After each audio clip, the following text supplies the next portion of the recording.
Good morning mga boss, magandang araw po sa inyo. So, ito ngayon, gumawa po tayo ng pintuan. Gawa sa tubular, 2x2, 1.2 po yung kapal. So, ayan po yung kasi maraming kanay dito sa lugar natin.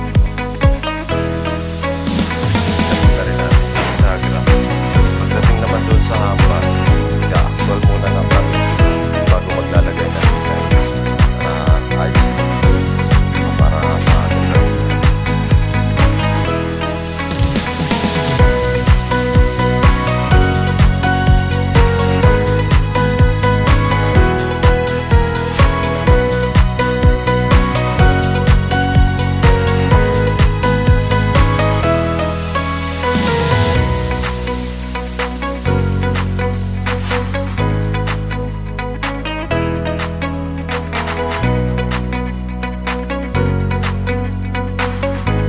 Good morning mga boss, magandang araw po sa inyo lahat. So, ito ngayon, gumawa po tayo ng pintuan. Gawa sa tubular, 2x2, 1.2 po yung kapal. So, ayan po yung ano natin. Kasi maraming anay dito sa lugar natin. Ito. Yung kinabit na rin natin yung bisagra. Pagdating naman doon sa hamba, i-actual muna ng kabit bago maglalagay ng design. Para ayos po. Saka para maaganda tignan. Ito naman yung pinakahamba natin. Kaya ginawang tubular po lahat. Pati pintuan din hamba. Kasi marami pong anay dito. Ayun. So kakabit po natin yung binuuna natin na pintuan. Then sa dito naman is madali na yan. Iispatan po natin ang mga pako yan. Saka natin pupukulan. Yung kabilang side naman naka-welding po yan. Yung horizontal dyan is winilding po natin dyan.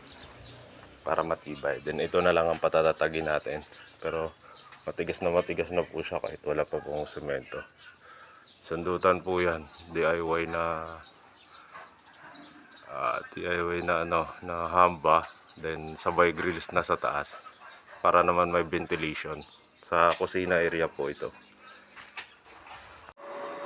So mga lods, inaktwal na natin yung pintuan. Lihinang na natin para kumana na yung pinakabisahan niya.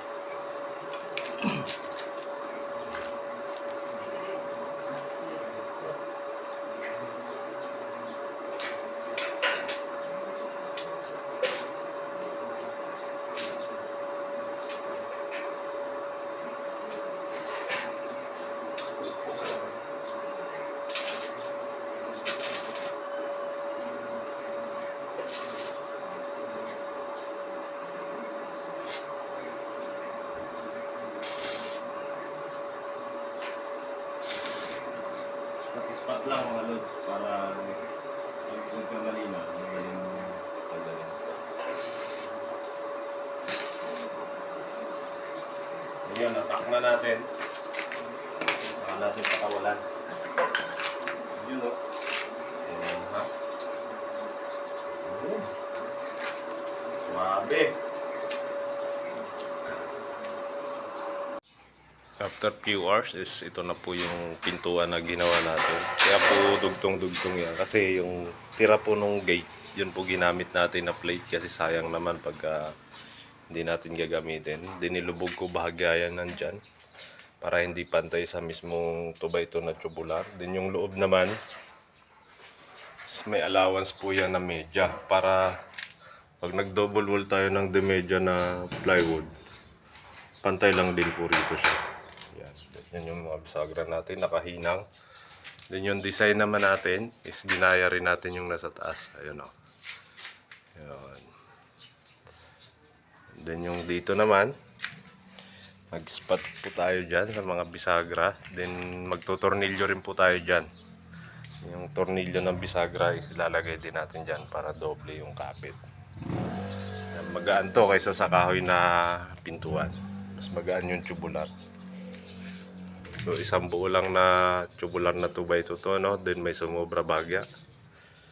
So yun, po-pole weld na lang natin yung iba dito. Then lalagyan natin ng stopper kabilaan. Stopper dyan, then stopper dito.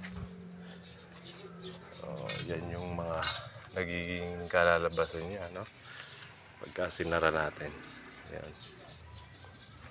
Then saka naman natin yan pupukulan. Yung pagitan na yan.